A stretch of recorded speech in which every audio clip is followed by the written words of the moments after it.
Sabe aquela pergunta que às vezes tira o sono? Qual é a vontade de Deus para minha vida?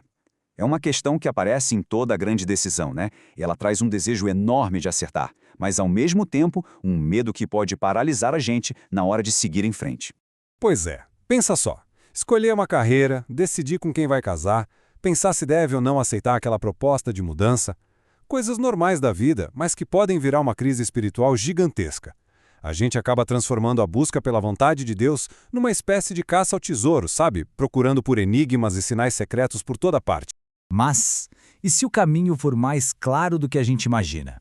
Nessa nossa análise, a ideia é justamente desmistificar essa busca. A gente vai começar falando dessa angústia da decisão, depois vamos entender a chave de tudo, que são as duas vontades de Deus, descobrir o guia que já foi revelado, aprender a navegar usando a sabedoria e, no final, encontrar paz descansando na soberania dele. Então, vamos começar pelo problema principal. Aquela ansiedade que faz a busca pela vontade de Deus ser algo que muitas vezes mais atrapalha do que ajuda. Olha, o desejo de agradar a Deus é ótimo, é super saudável. O perigo começa quando essa busca vira uma procura por um tal plano secreto. Aquela ideia de que para cada decisão existe um único caminho certo e que a nossa missão é decifrar sinais para encontrar esse caminho, nossa, isso pode criar um peso enorme e até uma paralisia total. Para a gente começar a ter clareza, o ponto de partida é entender um conceito fundamental que a Bíblia apresenta. Existem, na verdade, dois aspectos diferentes da vontade divina. E aqui está o ponto crucial. De um lado, a gente tem a vontade decretiva, que é a secreta, é o plano soberano de Deus que comanda tudo. Ela nunca falha, mas a gente só consegue enxergar olhando para trás, depois que as coisas acontecem. Tentar adivinhar isso antes da hora é bem frustrante. Agora, do outro lado, tem a vontade prescritiva, a revelada. São os mandamentos de Deus que estão lá claros na Bíblia. A grande confusão acontece quando a gente tenta decifrar a vontade secreta, em vez de simplesmente obedecer à vontade que já foi revelada. Isso nos leva a uma verdade que é de verdade libertadora.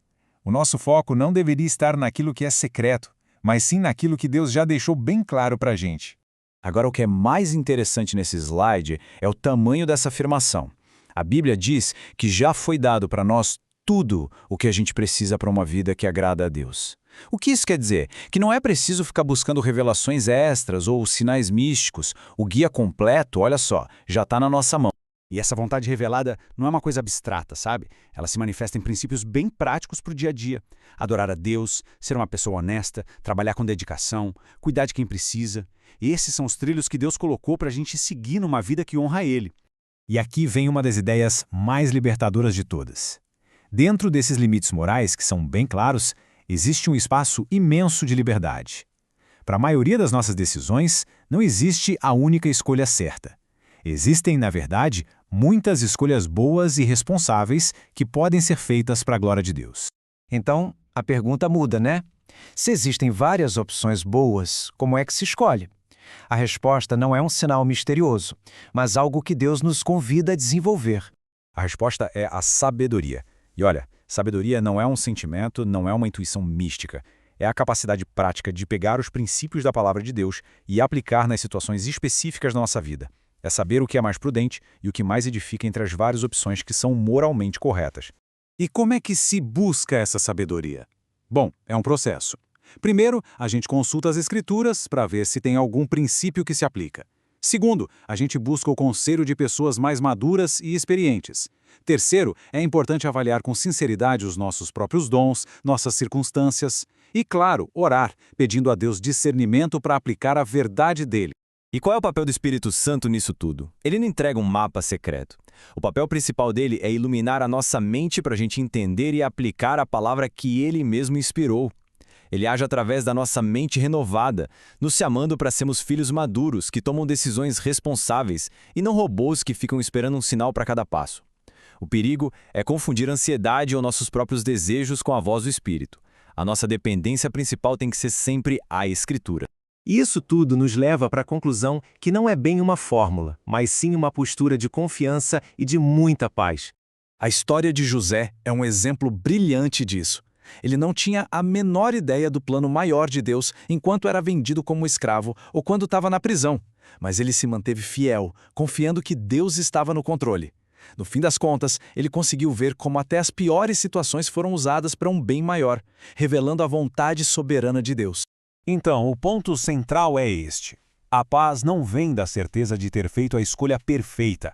A paz vem da confiança em um Deus soberano que está no controle de tudo e que pode usar até as nossas decisões imperfeitas para cumprir os bons propósitos dele. A pressão de acertar é trocada pela calma de confiar. Tem uma analogia que é perfeita para isso, a de um pai ensinando um filho a dirigir. O pai estabelece as regras de trânsito e o destino final. Essa é a vontade revelada. Mas dentro dessas regras, ele dá ao filho a liberdade de escolher a faixa, a velocidade, como fazer as curvas. Ele não dita cada milímetro que o volante tem que girar, mas confia que o filho vai usar a sabedoria que foi ensinada para dirigir no caminho certo. E isso nos deixa com um pensamento final. E se a busca pela vontade de Deus não for sobre encontrar um mapa do tesouro com cada passo detalhado, mas sim sobre caminhar em um relacionamento de confiança com um Pai bom, obedecendo ao que Ele já revelou e usando a sabedoria que Ele nos dá para o resto do caminho?